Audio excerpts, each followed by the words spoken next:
Now, Gerald, what I'm about here is fundamentally is helping people, whether it's philosophical ideas, spiritually, or purely practically. It's information, ideas that people can use to improve their well-being. Now, we live in very challenging times at the moment, particularly since the crash of '08. To survive, never mind thrive, is a major challenge. And one of the main problems people have is the information they're working with and the information they're basing their decisions on. And this is where you come in with the Trends Institute, counteracting disinformation, whether it's coming from mainstream media, corporations, government, allowing people to get a clearer picture of current events and crucially anticipate where things are going. So just to get started, tell listeners a bit about your background and then about Trends Institute and the Trends Journal that you publish. Well, the background, of course, I'm a guy that born in the Bronx, grew up there and in Yonkers, New York. I still have, maybe you can't tell by the accent, but that's where it was from. So, I have something that a lot of these other people don't have, and that is that feeling of the street. And your Eton guys and your Harvard and Princeton, Yale and Oxford boys, they have the, they were born on third base and thought they hit a triple kind of thing, so they really don't have a sense of the real world, and they've been very sheltered from it. And then I went to, after graduate school, I was running political campaigns in Westchester County in New York, which was the richest county in the states at the time, and worked as the assistant to the secretary of the New York State Senate. And I was a chief government affairs specialist for the chemical industry in Washington, D.C. for many years. And I also taught American politics and campaign technology at St. John's University. So I got around Washington and around the state houses and saw what it looked like from the inside. As a matter of fact, one of the contributors to our magazine, the TrendsJournal, is Dr. Paul Craig Roberts, who was the former Assistant Treasury Secretary under Ronald Reagan. So I have a kind of a look at both sides, so to speak. And the method that I forecast trends, I call it current events form future trends. And actually, the great scholar von Schiller said, "In today already walks tomorrow." So you can pretty much see what the future is going to bring. Of course, there are the wild cards. You never could predict it. By looking at the current events. And I'm a political atheist, having been in the system and seen it from the inside and, of course, now observing it from the outside. To me, it's a disgusting operation, and I don't care what country you're in. It's the Bloods or the Crips or the Republicans or the Democrats. There's no difference, and I don't say that facetiously. I say it with all sincere intent. They're murderers and they're thieves. He'll kill anybody for any reason, and they've started wars, or fake ones, kill millions, and they'll steal every dollar that you have. Over there in your part of the world, they call it austerity measures. Robbing money from everyday working people to give it to the banks and the financiers that made bad bets. So I look at the events for what they are and not the way I want them to be. And that's the difference, I believe, that what we do compared to anybody else. And I'll give you a good example. What's going on right now in Ukraine. You pick up the New York Times, for example. They call themselves the paper of record. I like to call them the toilet paper of record because that's what you can do with it. And you can pick up any issue from the last week and a half, 2 weeks, every time that they refer to the people that are against Kiev, and in the Russian part, they're called pro-Russian militants. Pro-Russian militants. They'll repeat pro-Russian militants in a story 8 times for maybe a story that has 1,600 words. But when they refer to the Ukrainians that are with the European side, they're Ukrainian nationalists. And that's why people keep getting confused. And the same thing with the BBC and the Guardian and the rest of the press out there. For the people that they like, they're the good guys. They're nationalists. For the ones they don't like, they're militants, man, or else they're terrorists. And that's a step below militant. Except when you kill them with drone strikes, then they're militants. So that's really the way I do it. And again, I look at the information for what it is, and we look at over 300 different trend categories, always making connections between different fields. All things are connected, like the blood which unites us all, said Seattle. So it's always making connections between different fields and looking at facts for what they are. Facts, again, the best facts that you could obtain. And with the Internet, that's something new. I mean, I used to have to scour and spend time in libraries that now, the Internet is the Alexandrian library. So I'll watch what's going on in Iran. I'll tune into Fars. I'll look at Al Jazeera. I read Haaretz, the Israeli newspapers, and Jerusalem Post. As I said, the BBC to the Guardian. I travel the world, and you could do it within, hours.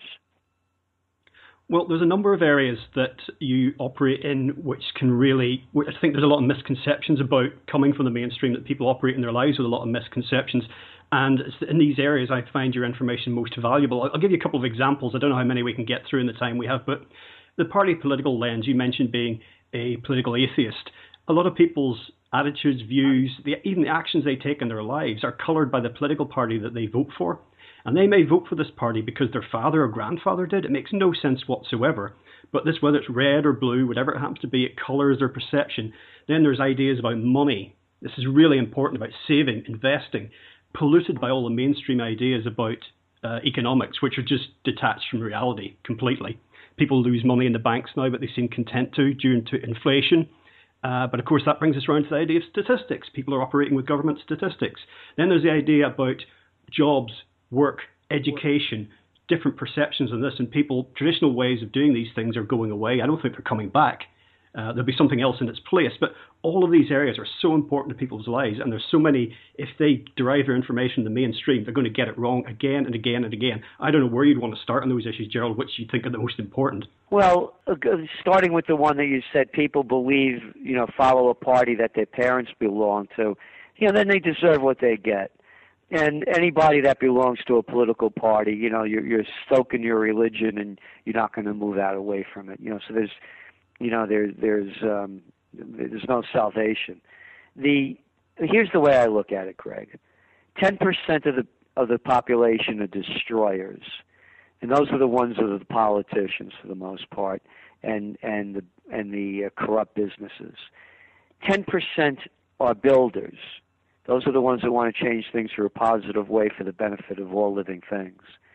And 80% will follow whatever the builders or the destroyers. They'll follow anybody, anytime, for whatever reason, the loudest voice they'll follow. So now's the time for the builders to come into place, because the destroyers are certainly doing a good job at wrecking everything that we have that's worth living for. And this is a very critical time, particularly what's going on in Ukraine.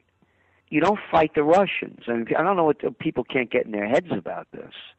I mean, if Napoleon couldn't pull it off and Hitler couldn't pull it off, you think Cameron or Obama or Hollande are going to do it?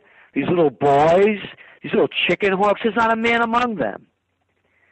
And so, but the danger here is it could spin out of control to a World War I situation. But this time, of course, it's a war of weapons of mass destruction. This is really a war of, suitcase-sized nukes, of course, not literally, but in technicality, and biological warfare and dirty bombs. So this isn't a time to play around. This is also a time that I think that the vacuum is so big now that this is the time for a revolution.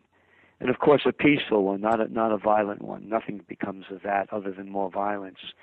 And what the people need to know is that they're in charge, and they just don't believe it, because there's nothing behind the curtain. I mentioned Dr. Paul Craig Roberts, the former Assistant Treasury Secretary under Reagan.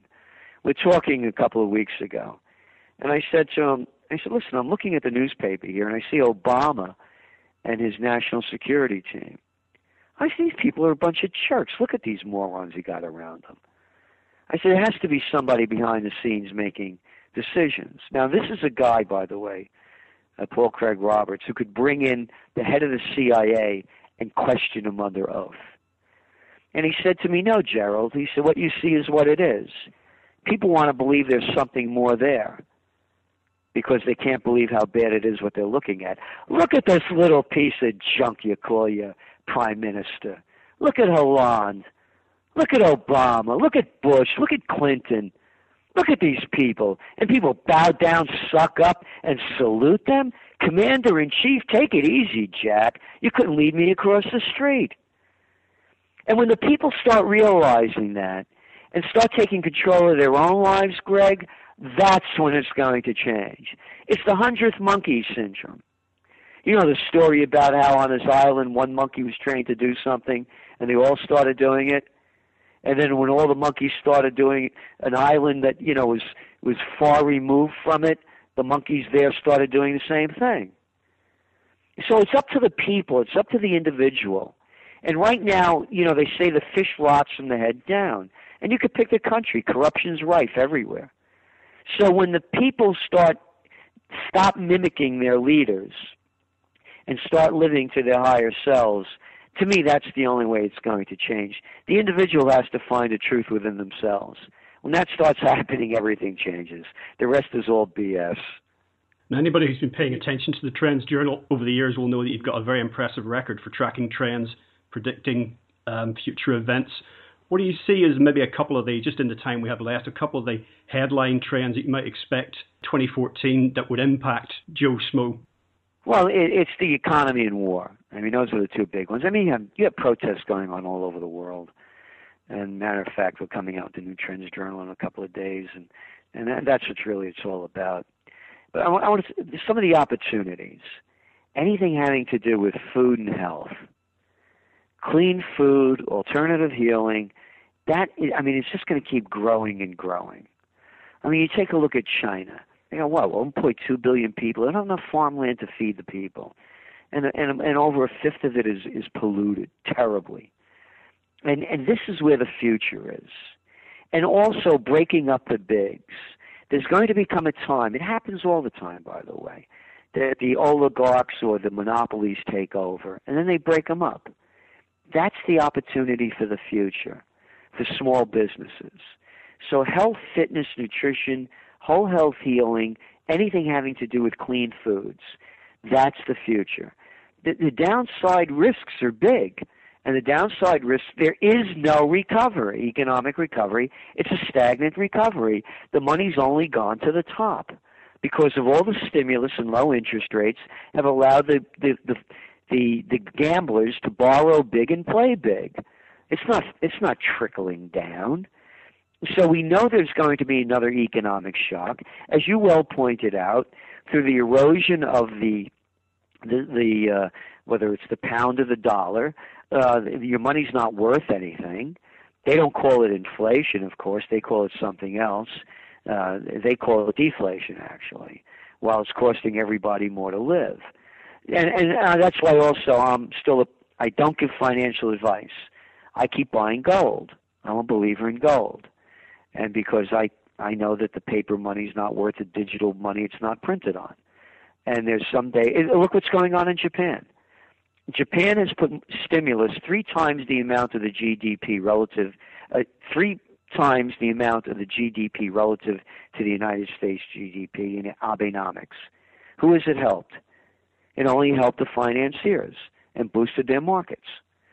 So, and they're doing it worldwide. So these low interest rates are robbing the people.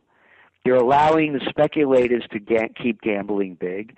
And there's going to be a day of reckoning when the Ponzi scheme collapses. There always is. And when that happens, if you lived in Ukraine right now, what would you rather have, the Ukrainian currency or silver or gold? Gerald, for listeners who want to find out more about the Trends Journal or subscribe, tell them what they need to do. Oh, simple. TrendsJournal.com, TrendsJournal.com. And Greg, we know that people are having a difficult time everywhere. So we make the Trends Journal virtually available to everyone. There's a discount request page. Just tell us what your situation is, and not in deep detail. Just, you be honest with us, and we'll be, the same with you if you can't afford the full price. And it's only $99 a year. And we do trends in the news each weekday night. And that's the real news, to keep you ahead of the trends and on top of the news.